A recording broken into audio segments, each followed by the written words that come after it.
This week, we count the beat with Hatsune Miku Project Diva F 2nd. Jonny Robot chats to CD Projekt RED about The Witcher 3 Wild Hunt, and Jackson goes hands-on with ID at Xbox title IDARB, which brings more than just a red box to the console. This is Player Attack.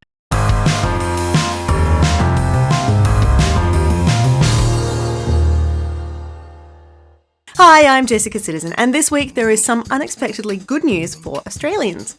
Mortal Kombat X, the latest in the beat-em-up franchise from NetherRealm, has officially been approved for release down under. The game has been granted an Australian R18 rating, so Aussies over the age of 18 will be able to play alongside our international friends when the game launches in April.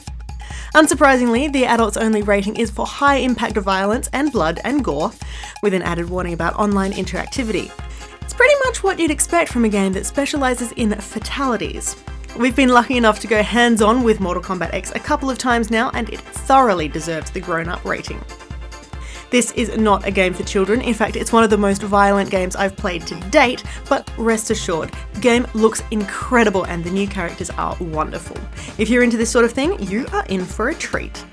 Also, keep an eye out for the collector's editions. That's collector with a K, of course. There's a few available, offering Scorpion figurines, additional characters and special in-game skins, so check with your local retailer to find out what's available. More good news for Australia and Oceania as a whole. Riot Games has announced the first ever professional esports league to the region. 8 teams will battle it out in League of Legends across 7 weeks, with the bottom 3 facing relegation, and there's an added incentive to play well. Even if you miss out on a share of the $64,000 prize pool, each individual gamer is paid a match fee of $100 for every game they play in. The team that comes out on top of this brand new league will be sent off to Turkey to represent Oceania in the International Wildcard Invitational, and winning there will guarantee a spot at the mid-season Invitational against the best in the world. If you want to check out some homegrown esports, point your browsers towards the Riot Games Oceania Twitch page and enjoy the best of what we've got to offer. Actually, you know what? Let's stick with some Australian-friendly news for a little while longer.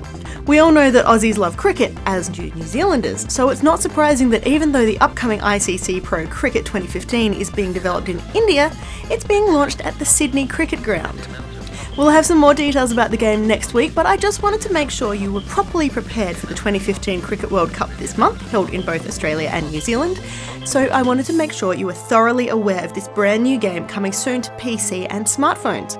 We are promised an as close to real simulation gaming experience, plus you can play as any of the 14 official ICC World Cup teams, unless you'd prefer to create your own ideal fantasy team. Keep an eye out for this one, we have more details coming soon. Meanwhile, a game that is developed in Australia is Real Racing 3, and the smartphone racer is about to step into a pretty glorious spotlight indeed.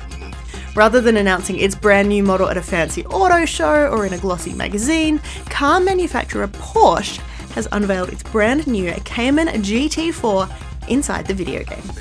You can, of course, grab Real Racing 3 right now from the iTunes App Store or Google Play, and you'll be racing this new vehicle in no time. In other news, Sony has sold off its development arm, Sony Online Entertainment, the studio behind games like EverQuest, PlanetSide 2, DC Universe Online EverQuest Next, and recent zombie epic H1Z1.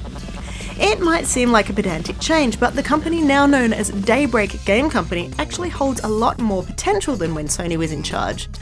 Just think of all those non-Sony branded platforms out there. The mighty quest for epic loot has been playable on PC for a while now, but it has finally dropped the open beta tag and labelled itself a full release. To celebrate the launch, a shiny new Infinite pack has been added, offering access to both past and future in-game content. Normally this will set you back around $30, but we have spotted discounts around the place, so check Steam if you're a bargain hunter. It has been a while since we've heard from Sir Painhammer and his friends, so let me recap. The game is a giant online hack and slash where you're given 2 major goals. The first, create a castle to protect your treasure hoard. The more complex and dangerous, the better. The second, of course, bully your way into other people's castles to raid their treasure hoard. The mighty quest for epic loot is available right now for Windows PC, so you might as well jump straight in. We've also dug up some more details about upcoming Sony exclusive Bloodborne, and if you'd written this one off as being just another Dark Souls Gothic dungeon explorer, pay attention. You will never visit the same cabin twice. Instead, chalice dungeons are procedurally generated. The new locations, tucked away beneath the city of Yarnam, can be tackled alone or cooperatively, and the game's producer has promised a feeling of great achievement when you complete one, which we're taking to mean it'll be bloody hard. Bloodborne hits PlayStation 4 in late March. And finally this week, Minecon 2015 has been confirmed, with Mojang announcing the event will take place in London on July 4th and 5th this year. The invitation is simple. If you like Minecraft and you like people who like Minecraft, you'll probably like Minecon. We're promised panels, contests, tournaments, events, and a soon-to-be-announced show of some sort for the Saturday Night Bash, all somehow related to Minecraft, of course. Tickets are going on sale shortly, so please stay tuned. For more information on any of these stories, or to keep up to date with the latest gaming news, head to playerattack.com. But for now, stick around, got plenty more still to come.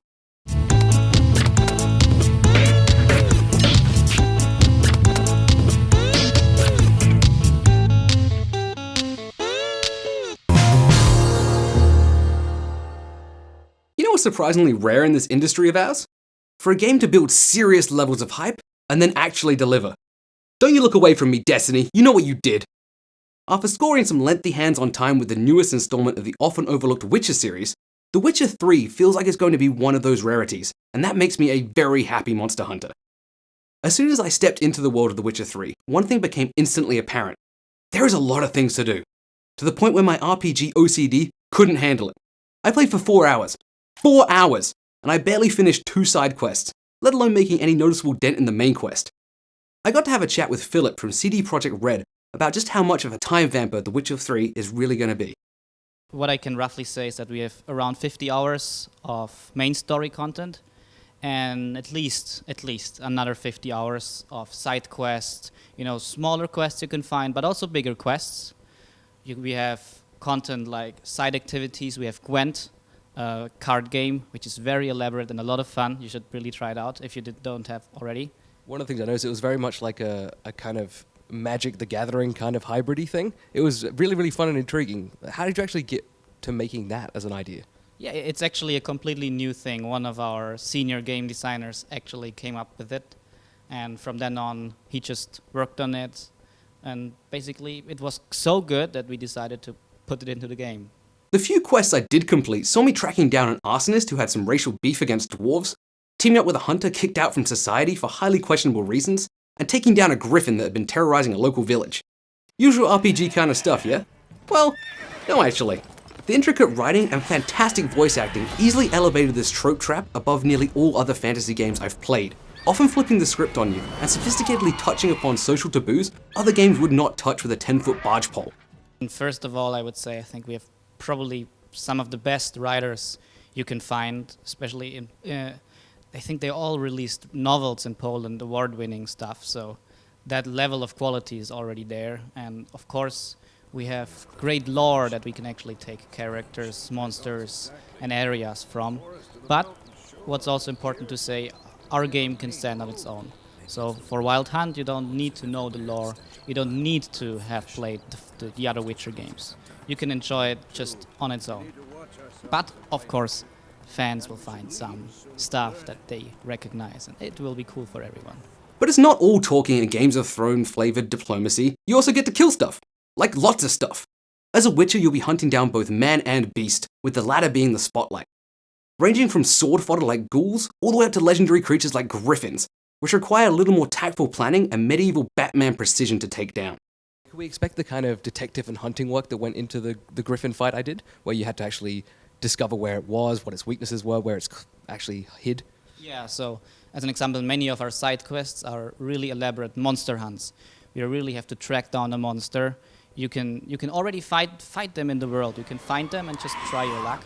But if you really track them down, learn about their weaknesses and strengths, you can really make a difference. And there will be many elaborate storylines around these monsters. You can really shape the world by actually doing your job as a Witcher, as a monster hunter, and just hunting monsters in the wild. These hunts, be it a single wolf or an apocalyptic harbinger of death, require you to master the overhaul combat system. Using a combo of heavy and light attacks, parrying and blocking, and a spellbook full of Witcher wizardry that will put Harry Potter to shame. you'll have to determine the best approach to each fight. Do you burn the beast? Use Jedi mind tricks to have it destroy its former allies? Repeatedly hack it until it falls down? With each sword strike, you learn more about the lore of the world, with Geralt adding little notes to his journal, which adds to the extra depth on top of the Marianas Trench that's already there. We got a lot of feedback on our combat systems, and we really listened to the fans, and we felt that we want to make our combat system much more responsive. So everything you do, every strike is actually, I press a button, it happens. And I think combat in The Witcher Wild Hunt is more like a dance. You really dance with your enemies. You do pirouettes, you jump around them, and you can really feel like this superhuman monster hunter. But on the other hand, all our animations, our sword fighting, was mocapped by one of the best sword fighters you can find in Poland to get this realism into the sword fighting. Now, as Disney has taught us, any good hero of old needs a trusty steed, and Geralt is no different. Roach is your valiant stallion, and he is a godsend. Not only does he literally lend a hoof in combat, but without him, you'd have to walk everywhere, and that is a massive undertaking in The Witcher 3. The world is huge! Thankfully, the devs have included multiple modes of transport for navigating the sprawling kingdom, including boats and the ancient art of the quick travel. First of all, Roach will defend himself. If a monster is running around his back, he will attack it. But if it gets a little bit too dangerous, he will just run away and make a run for it. Roach is no Witcher, so he's a little bit more careful. Right now you were able to traverse on Artskellig, which is the main island of Skellige. But maybe you've already seen on the horizon there are many different islands. And if you just take a ship in one of the harbors of Artskellig, you can travel there. There's no loading screen. It's just you, your ship, and the ocean, and you can just go wherever you want. Then obviously there's the horse that we already talked about. You can sprint and jump now in Wild Hunt, so it's a lot easier to just traverse all the landscape. But there will always also be fast travel. So you can detect certain spots in our world, and once you explored them for the first time, you can jump back there if you go to one of the many crossroads we have in the game, and you can jump from crossroads to crossroads. I can talk for hours about all the intricacies and rad stuff that's going on in this game, but here's the takeaway point. I didn't want to stop playing.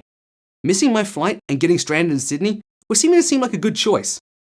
Even now, I'm craving the hunt. The Witcher 3 drops on the 19th of May, and if you don't see me for a while, assume I've starved to death while hunting a Baba Yaga.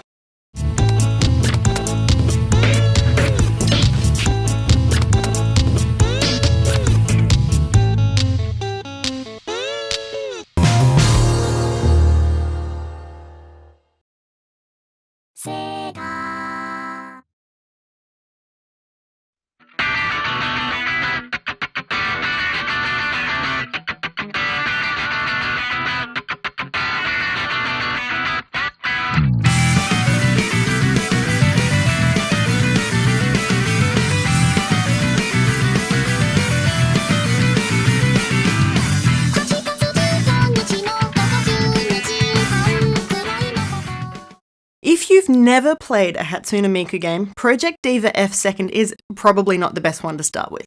Don't get me wrong, it is wonderful and it is a thoroughly appropriate follow-on from last year's Project Diva F, but it doesn't exactly go gentle on new players. We've spoken a number of times about who Hatsune Miku is, how she started life as a soulless bit of vocal synthesizer software created by Krypton Future Media back in 2007, and how she somehow developed a rabid, obsessive fanbase who gave her a personality and a life all her own. She now has a birthday and a star sign. People can look up how tall she is and how much she weighs, and for a professional dancer, she's on the skinny side. And she now has her preferred musical style and tempos. In Project Diva F 2nd, Miku is again joined by a bunch of her Vocaloid pals, the twins Rin and Len, as well as Luca, Mako and Kaito. The team sing and dance their way through 40 playable songs, a combination of brand new tunes and some old favourites like Eovan Polka, Miracle Paint and The World Is Mine. So far, so much the same as previous versions, except that this time you can choose to have the lyrical subtitles shown in either Japanese or English, which is a nice touch. Just like pretty much every other rhythm game on the market, Project Diva F 2nd is all about hitting the right buttons at the right time. The difference between this one and many others is that those buttons aren't presented nicely in neatly flowing streams or guitar frets. To play with Hatsune Miku, you need to pay attention to the entire screen, because visual cues swoop in from the sides and can appear from just about anywhere. This can be super confusing the first few times you hear a song, but once you become more familiar with the rhythms and beats, you can anticipate the next symbol almost before it appears. This works in reverse too. The on-screen buttons are timed to complement the song, so after playing for a while, you can start to anticipate upcoming syncopations before you hear them. Project Diva F Second does throw a few new mechanics into the mix though. Last time, we were introduced to a scratch move, a scritchy scritch on the touchscreen of the Vita or a flick of the analog sticks on PS3. Now that has been expanded into a double scratch, which is, you guessed it, two-finger scritchy scritch, or flicking both analog sticks. For a game that involves such accurate rapid-fire button pressing, taking your hands off of their natural position is incredibly awkward, but happily these moves happen infrequently enough that it won't kill all your playthroughs.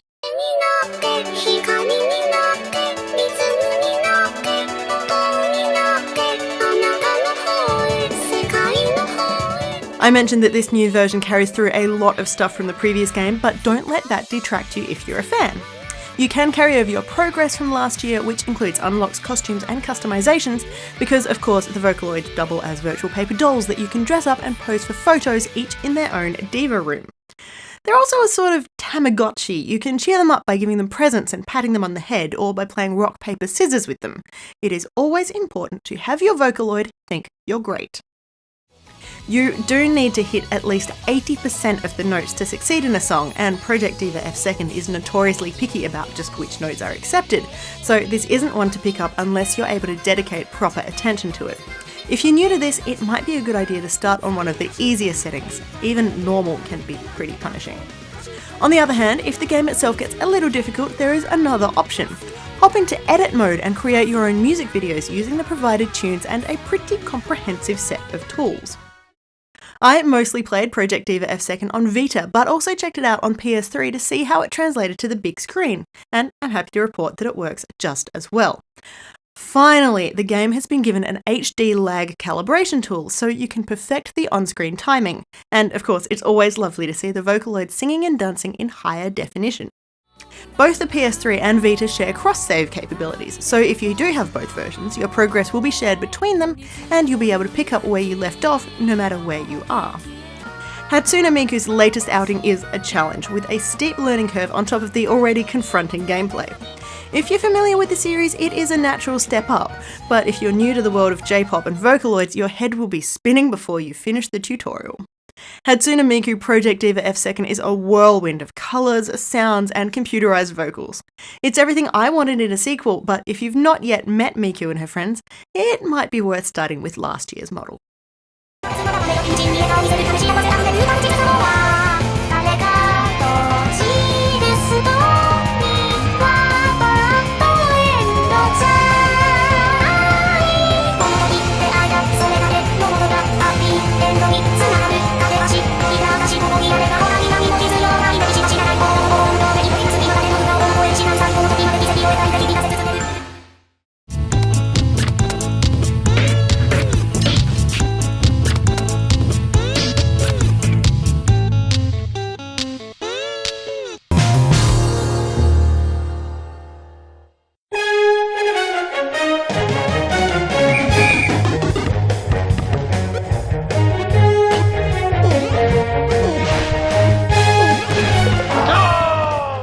It started with a tweet.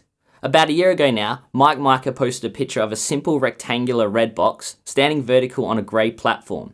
He mused that perhaps this new game would be a platformer, and he asked for help, where to go with this. Shortly after, with a little help from the affable Tim Schafer, ideas started to pour in. From that maelstrom of social media driven creativity comes IDUB, a frenetic, foudroyant, exploding rainbow of a sports game with an eccentric exterior that belies its tightly tuned gameplay. The rundown is simple.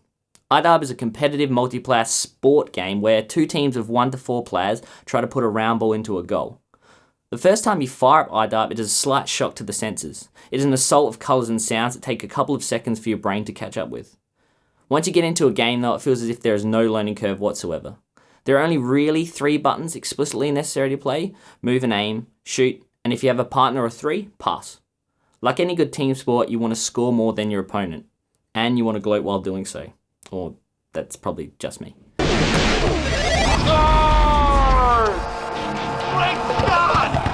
The The magic of IDARB is in its physics engine and collision mechanics that ensure that the ball ping-pongs around the field of play faster than the Qian version Michael Sart match. There are some Newtonian-level physics hidden under the 8-bit pixel art veneer, however. The ball bounces quite organically on the platforms across the field and ricochets off those platforms and walls and flies out of the player's control at great speed. Importantly, these mechanics add to some of the strategy that's imbued in the game. A bounce increases the score multiplier, so scoring off a bounce or a ricochet into the goal can net you far more points than simply walking it in.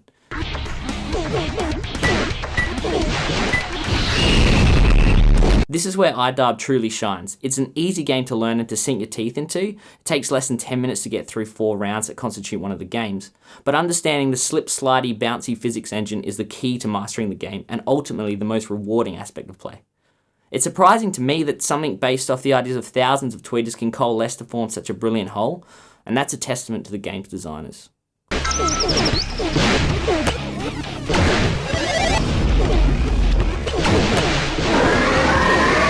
Over the top of the stellar gameplay is a veritable smorgasbord of customization options. The game allows you to create your own IDARB pixel art team, their logo, and the theme song that plays when they win. In this way, IDARB is truly social. Following the IDUB Twitter account, as well as Mike Micah, I have seen a ton of stuff come from the IDUB community. People have built teams based on famous sports franchises, video games, furniture, comic books and movies, complete with theme songs based on Taylor Swift or Jay-Z. The tools for doing so are largely rudimentary, but crowdsourcing creativity like this results in the most fascinating social phenomena. I mean, IDUB is the first, and I'm sure only, game that currently features Left Shark from Katy Perry's halftime show at the Super Bowl and Rick Astley, together at last.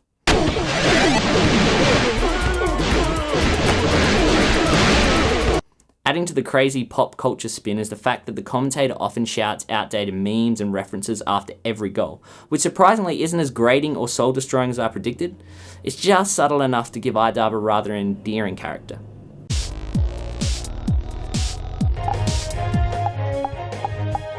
There is a single player mode that takes you through a set number of matches before reaching the end, gradually adding a second, third and fourth CPU player to your team. The AI itself isn't exactly on God mode and there are no difficulty settings, so it becomes quite simple to trounce the opposition as you get better at the game.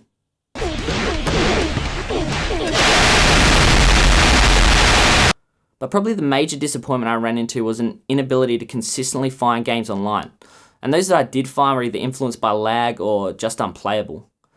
Moreover, IDUB has a matchmaking system that doesn't allow for players to join other teams online. That is, if you play single player, you'll only ever be placed into 1 vs 1 matches. Considering IDUB's strategy and gameplay actually changes based on the number of players in the game, it is a letdown to not be able to forcefully choose what style of game you want to play. So far, I have spent most of my time offline playing CPU or friends to hone my skills. And I can see that without a stable and reliable matchmaking system, IDUB may become more of a flash in the pan than its wonderfully crafted gameplay deserves.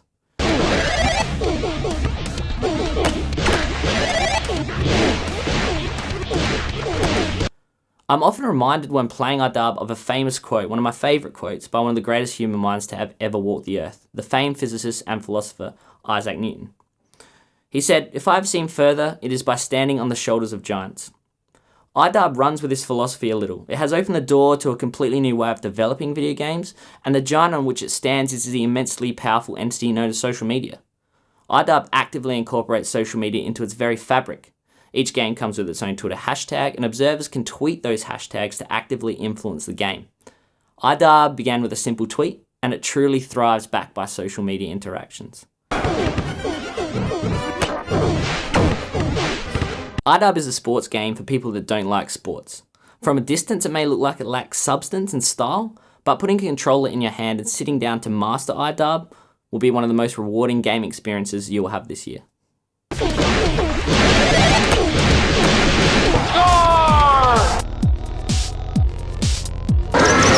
And that's about it for this edition of Player Attack. Thanks for watching. Next week, Jackson attends the launch of ICC Pro Cricket 2015 and catches up with retired Test cricketer Brett Lee, while Jonny checks out the first episode of Life is Strange, out now from Don't Nod. In the meantime, you can catch us on playerattack.com. We're on Facebook, YouTube and Twitter. And if you've got something you want to say, send us an email, mailbox@playerattack.com, or just hop on our forums. Till next week, I'm Jessica Citizen, and this is Player Attack.